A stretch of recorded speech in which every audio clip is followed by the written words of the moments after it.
Vous écoutez L'heure du temps. Je suis Jimmy Bernier. Les amis, ce sera un voyage intéressant dans l'esprit des mystères.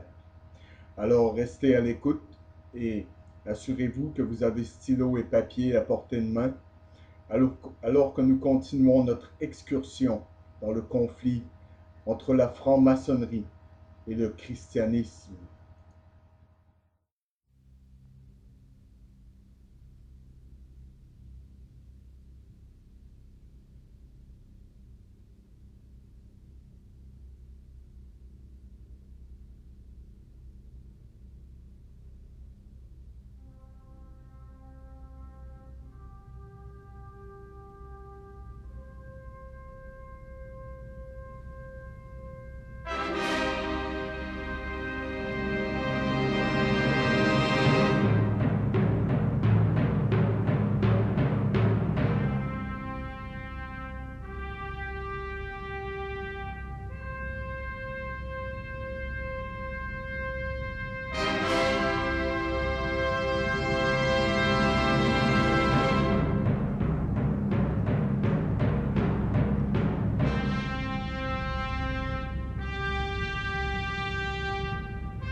Le sujet d'aujourd'hui est la pierre philosophale et ce qu'elle est et comment elle est réalisée. Ceux qui ont étudié les écrits des anciens alchimistes ont toujours été très confus par ce qui a été dit au sujet de la pierre philosophale et du processus de transmutation des métaux vils en or. Ces revendications ont bien sûr donné lieu à beaucoup de spéculations vagues.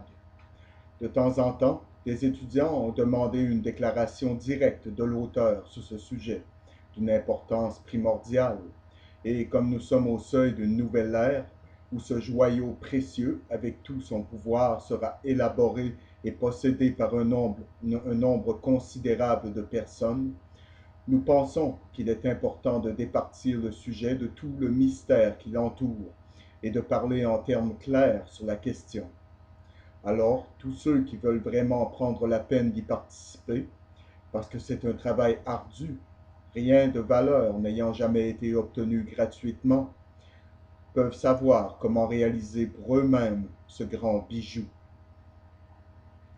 On nous apprend qu'au commencement, Dieu a créé le ciel et la terre, l'univers entier en fait, et nous comprenons que cette grande force créatrice s'exprime soit comme la volonté ou l'imagination.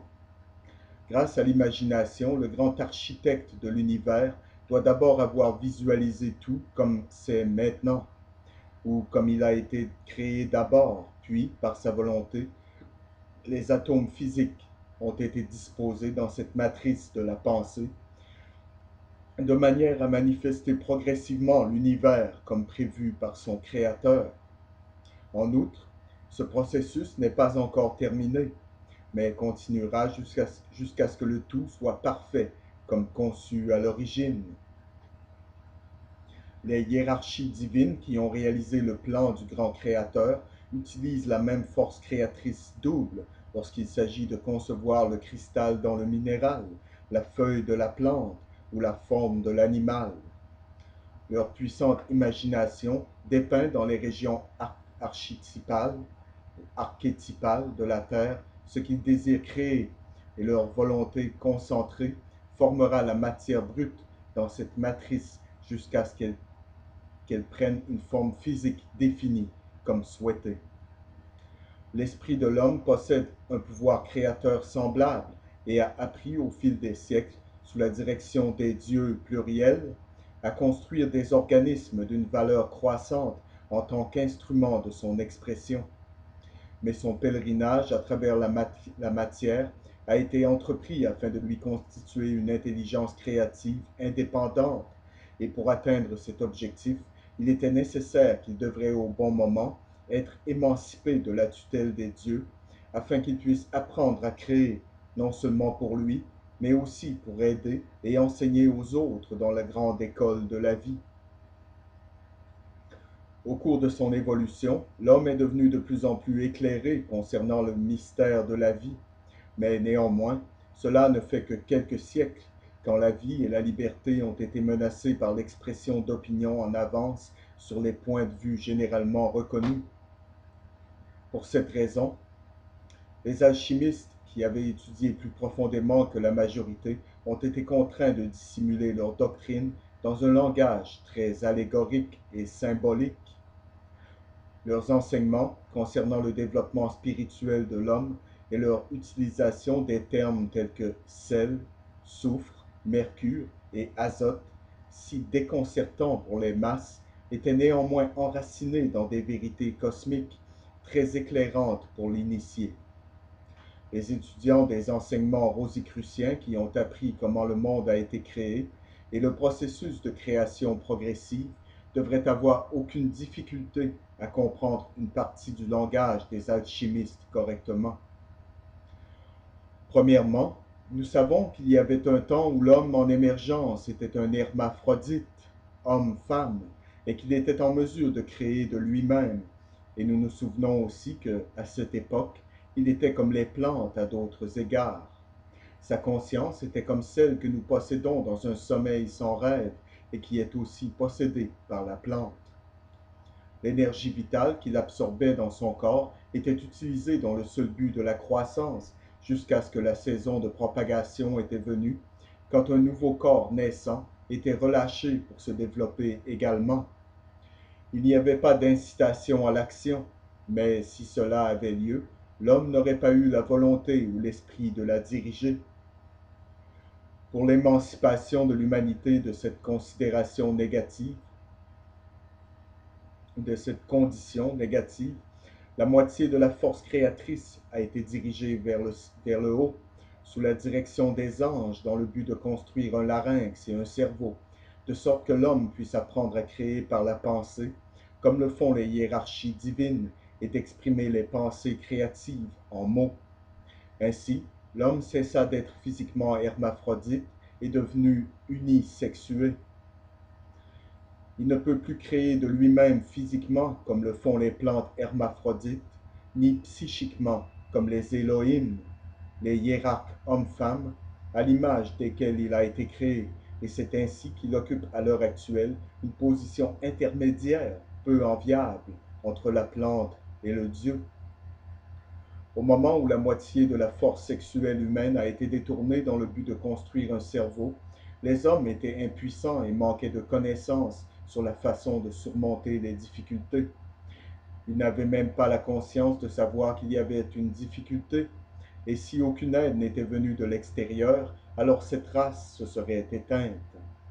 Par conséquent, les anges de la lune, qui étaient les gardiens de l'humanité, rassemblaient les sexes ensemble dans de grands temples à des moments où les lignes de force interplanétaires étaient favorables à la reproduction, et ainsi ils perpétuaient la race.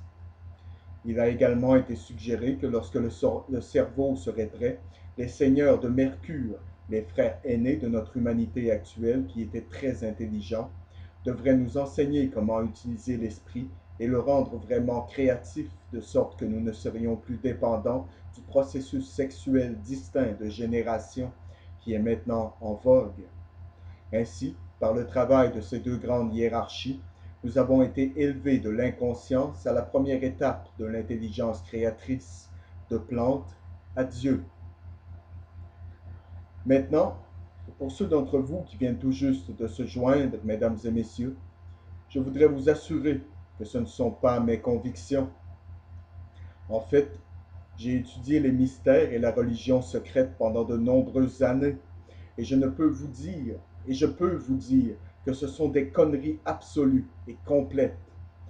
Il s'agit d'une escroquerie qui est utilisée pour convaincre ses disciples idiots qui se joignent à ces organisations, ne sachant rien sur elles, afin qu'ils puissent être endoctrinés lentement dans la nouvelle religion du nouvel ordre mondial qui est censé venir si nous ne sommes pas en mesure d'arrêter cela dans la nouvelle ère du Verseau, qui créera littéralement un nouveau ciel et une nouvelle terre et inaugurera le règne du gouvernement mondial socialiste totalitaire sur cette terre. Cela prendra la forme d'un leader charismatique, religieux et politique qui sera dit qu'il est prêt à unir le monde dans la paix pour toujours dans un gouvernement mondial, une religion mondiale et une nouvelle sixième race racine. Dans leur littérature et dans leurs déclarations, dans leurs écrits ésotériques, dont vous devez comprendre le symbolisme afin de comprendre leur signification, cela signifie la dissolution de tous les États-nations, la destruction de toute souveraineté nationale et l'élimination du nationalisme et du patriotisme. En effet, ces idéaux ou ces idées seront appelés une maladie mentale psychotique. Les gens qui croient en ces idées, selon ceux qui apportent ce nouveau monde, seront exterminés. Cela signifie la suppression, la destruction de toutes les religions du monde ou la combinaison de ces religions en une seule, qui sera la religion de l'humanisme séculaire, l'affirmation selon laquelle l'homme est lui-même Dieu. Vous voyez, il croit en la philosophie luciférienne et il croit en cela en tant que métaphore. Ceux d'entre vous qui enseignent que ces gens croient qu'il y a un diable et qu'ils adorent ce diable, vous n'avez aucune idée de quoi vous parlez. Ces gens ne croient pas en Dieu, ils ne croient pas au diable, ils ne croient pas en Jéhovah, ils ne croient pas en Satan, ils ne croient en rien de toutes ces choses. Ces récits pour eux sont des métaphores qui expliquent l'évolution de l'homme à travers l'utilisation de son intelligence au point où l'homme est lui-même Dieu. Et il en va comme suit. L'homme était retenu prisonnier dans le jardin d'Éden par un Dieu injuste et vindicatif appelé Yahvé ou Jéhovah. Et en passant, il y a beaucoup d'autres noms pour ce Dieu dans leur religion. Et Dieu dit à l'homme de ne pas manger du fruit de l'arbre de la connaissance du bien et du mal, où il mourrait. Lucifer envoya son agent Satan, et beaucoup de gens croient que les deux sont le même, et je crois cela également dans la symbologie des mystères religieux. Et Satan dit à Ève que Dieu lui avait menti, et que si elle mangeait du fruit de l'arbre de la connaissance du bien et du mal, qu'elle ne mourrait point, mais qu'elle serait comme les dieux, et que l'homme était retenu de son vrai destin par ce Dieu jaloux et vindicatif qui avait asservi l'homme dans le jardin d'Éden. Ainsi, la pomme, qui est le fruit de l'arbre de la connaissance du bien et du mal, est vraiment représentatif du don de l'intellect, qu'il croit dans les mystères que Satan ou Prométhée, qui a fait à l'homme le don du feu, a vraiment donné à l'humanité, et que grâce à l'utilisation de cet intellect, l'homme lui-même évoluera jusqu'à ce qu'il devienne lui-même Dieu. Et il croit que ce don avait particulièrement été donné aux races blanches, ou plutôt à la race blanche, et qu'une partie du devoir de la race blanche était d'aider les races inférieures ou les races de couleur dans leur évolution.